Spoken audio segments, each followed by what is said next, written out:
নমস্কার, আপনারা দেখছেন নিউজ টাইম ডিজিটাল। আপনাদের সঙ্গে রয়েছে আমি স্বপ্না।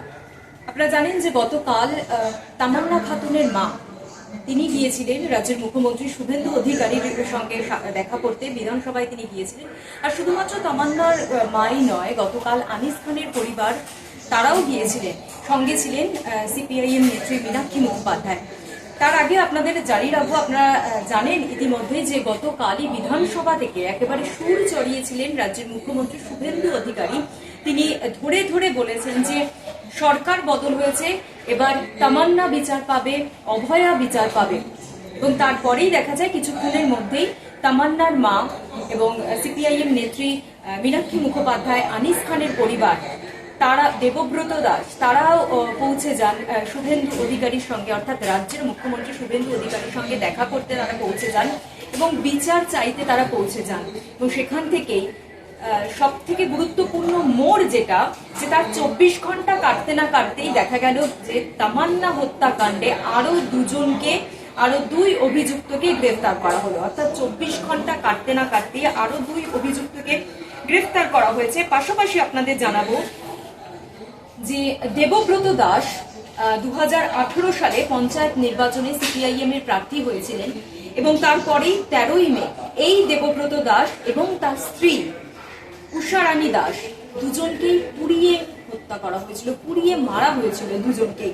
শাসক দলের কর্মীদের বিরুদ্ধেই অভিযোগ উঠেছিল, কিন্তু তারপরেও গ্রেফতার কিন্তু কারো করা হয়নি, অর্থাৎ বিচার কিন্তু তারা পায়নি। অভিযোগ উঠলেও দেখা গেল যে কোনো রকম ব্যবস্থাই তাদের বিরুদ্ধে নেওয়া হয়নি।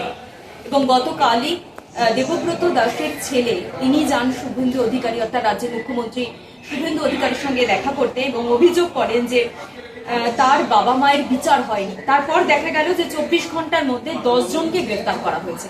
অর্থাৎ দেবব্রত দাস হত্যাকাণ্ড এবং তামান্না খাতুন তার হত্যাকাণ্ডে কিন্তু একের পর এক গ্রেফতারি। একদিকে দেবব্রত দাস হত্যাকাণ্ডে 24 ঘন্টার মধ্যে 10 জনকে গ্রেফতার করা হয়েছে, অন্যদিকে তামান্নার হত্যাকাণ্ডে 24 ঘন্টার মধ্যে আরো 2 জনকে গ্রেফতার করা হয়েছে।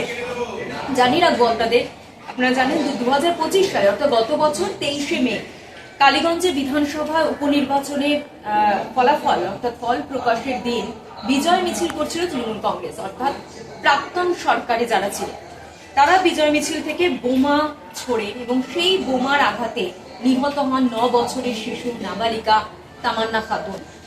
এবং তামান্নার মা, আমরা দেখেছি যে পুরো একটা বছর আমরা দেখেছি তামান্নার মাও বিচারের জন্য ছটফট করেছে, কার্যত দরজায় দরজায় ঘুরেছেন, তৎকালীন সরকারের কাছেও আবেদন করেছিলেন, কিন্তু কোনো রকম ব্যবস্থা নেওয়া হয়নি।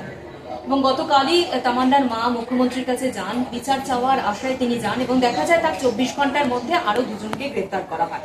অর্থাৎ এর আগেও তামান্না হত্যাকাণ্ডে 24 জনের থেকে 26 জনের নাম এফআইআর করা হয়, নামে এফআইআর করা হয়, কিন্তু দেখা যায় এখনো পর্যন্ত গ্রেফতারির সংখ্যা যেটা বলছে যে এখনো পর্যন্ত যেটা 24 ঘন্টার মধ্যে আরো 2 জনকে গ্রেফতার করা হয়েছে, অর্থাৎ 13 জনকে মোট গ্রেফতার করা হয়েছে। এখনো তারা বাকি আছেন এবং মুখ্যমন্ত্রী আশ্বাস দিয়েছেন প্রত্যেককেই গ্রেফতার করা হবে, অর্থাৎ অভিযুক্তদের কারোকে রেয়াত করা হবে না।